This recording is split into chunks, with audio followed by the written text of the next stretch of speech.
خليفة رسول الله بن أبو بكر الصديق الله عنه رضي الله عنه ونفعنا بالدين والدنيا والآخرة. الله أكبر. بسم الله الرحمن الرحيم. الحمد لله رب العالمين الرحمن الرحيم مالك يوم الدين إياك نعبد وإياك نستعين اهدنا الصراط المستقيم صراط الذين أنعمت عليهم غير المغضوب عليهم ولا الضالين. آمين. Assalamualaikum warahmatullahi taala wabarakatuh.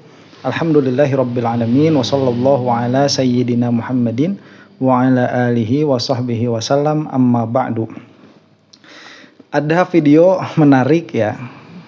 Jamaah sedang melaksanakan sholat di dalam masjid yang mana menghadap ke sebuah figura yang isinya itu foto habaib. Kemudian ini menjadi perbincangan di sosial media, di YouTube, di Facebook juga agak ramai. Bagaimana kita menyikapinya? Nah, ini jelas ya akan menjadi bahan gorengan buat orang-orang yang nggak suka habaib, karena apa ya, seolah-olah begitu mengagungkan sekali sampai sholat itu menghadap ke ke foto tersebut. Saya tidak tahu apa ada orang yang terlalu lugu untuk memahami bahwa ternyata itu adalah menyembah para habaib begitu atau tidak ya. Kalau tidak mau dikatakan ya dungu begitu. Ini subhanallah kalau sampai ada orang berpikiran seperti itu. Ini adalah fitnah yang nyata. Jadi harus diketahui dulu ya, bukan hanya menghadap ke foto habaib, sebetulnya di dalam beberapa masjid itu justru ditemukan ada sholat itu menghadap kuburan. Ada tuh yang makam itu di mana disimpan di posisi orang-orang menghadap untuk sholat. Malah jangan jauh-jauh kalau kita ke Masjid Nabawi yang di belakang Raudhah, itu kan ada makamnya Rasulullah Shallallahu Alaihi Wasallam. Yaitu yang di belakang-belakangnya itu yang menghadap makam juga sebetulnya. Nah jadi fitnah itu mengerikan ya. Sesuatu yang sebetulnya tidak menjadi masalah kemudian menjadi masalah. Di Jawa Timur malah ya, saya itu pernah sholat di suatu masjid, saya nggak usah nyebutin masjidnya apa begitu atau di mana. Cuman waktu saya sholat itu memang di hadapan saya persis itu makbaroh begitu, pemakaman, makam salah satu pembesar Nahdlatul Ulama.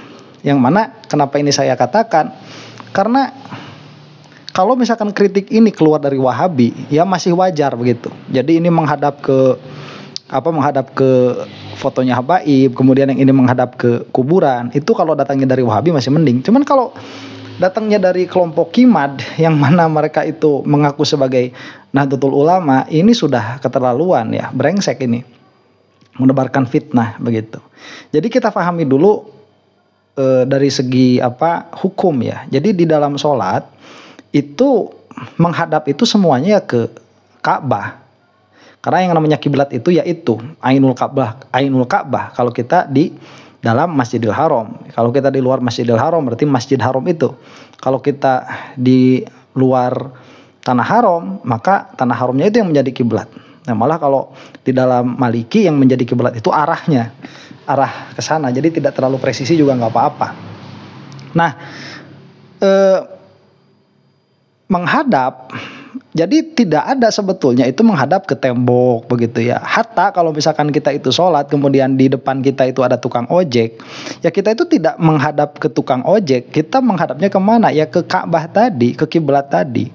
Makanya di dalam sholat itu ada yang namanya sutroh, ada yang namanya garis ya, ada yang namanya garis untuk menjadi pembatas bahwa ini adalah batas engkau tidak boleh lewat. Jadi jangan dikira bahwa yang namanya sholat itu ini yang suka salah paham ya. Yang namanya sholat itu kan dia menghadapkan ke kiblat apanya? Kan dadanya tuh kalau di Syafi'iyah itu.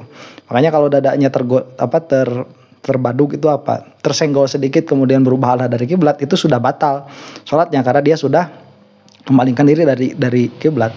Kita itu kan sebetulnya nggak sujud ke sana, cuman arahnya saja ke sana dan hanya terbatas di sutroh yang ada di depan kita. Kalau kita itu namanya sejadah. Nah makanya nggak jadi masalah sebetulnya kalau misalkan di depan kita itu ada apapun ya, ada mimbar, kemudian ada tongkat, kemudian taruhlah sekejam-kejamnya begitu ya, ada patung begitu, itu nggak jadi masalah secara fikih. Yang nggak boleh itu yang di hadapan kita sama sekali begitu. Nah, bukan dalam pengertian itu tidak ada kemakruhannya ya, itu mungkin kalau dicari-cari hukumnya ada yang memakruhkan. Nah, jadi istilahnya nanti bukan kepada berarti kita menyembah kepada sesuatu itu ya, tidak sama sekali begitu, karena arah itu ya kiblat itu tadi, bukan apa-apa. Nah, makanya kita disunahkan untuk membuat.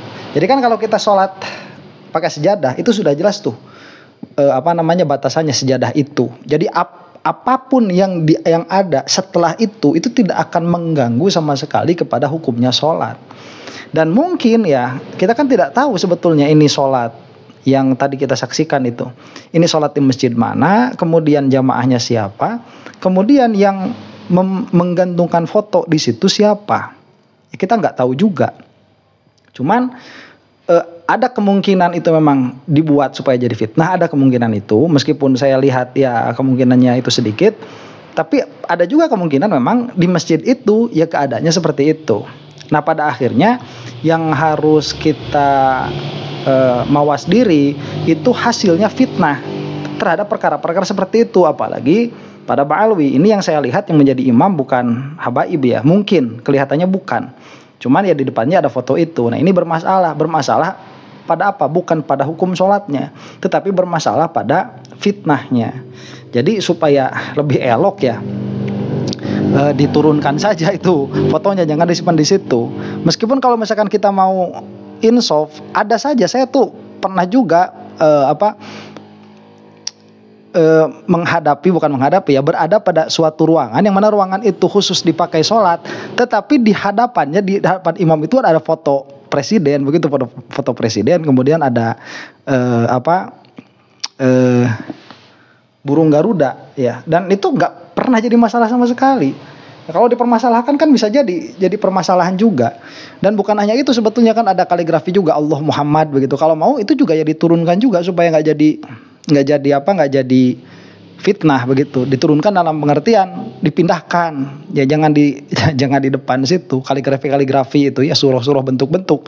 Ya kalau misalkan kita melihat kepada hukum ada yang bisa mengganggu di dalam ketertiban atau kehusyuan, ya itu bisa dikategorikan sebagai makruh begitu. Nah, jadi ala kulli halin ini sungguh keji ya orang-orang yang mukimat itu, mereka itu nggak tahu apa, sesuatu nggak ada hubungannya, biasa, ini perkara yang sebetulnya biasa-biasa saja dilihat dari segi hukum, tetapi oleh mereka digoreng sedemikian rupa sehingga menjadikan orang-orang yang awam, orang-orang yang tidak mengetahui tentang agama itu terpancing emosinya untuk masuk ke dalam pusaran fitnahnya mukimat gitu.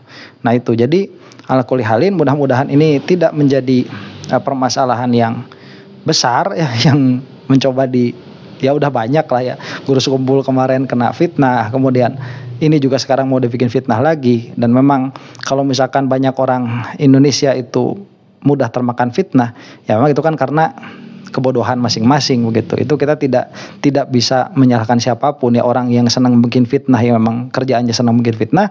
Kemudian orang-orang yang termakan fitnah memang juga tidak memiliki ilmu sama sekali. Begitu, mudah-mudahan video ini ada manfaatnya. Wallahu taala a'lam bishawab. Assalamualaikum warahmatullahi taala wabarakatuh.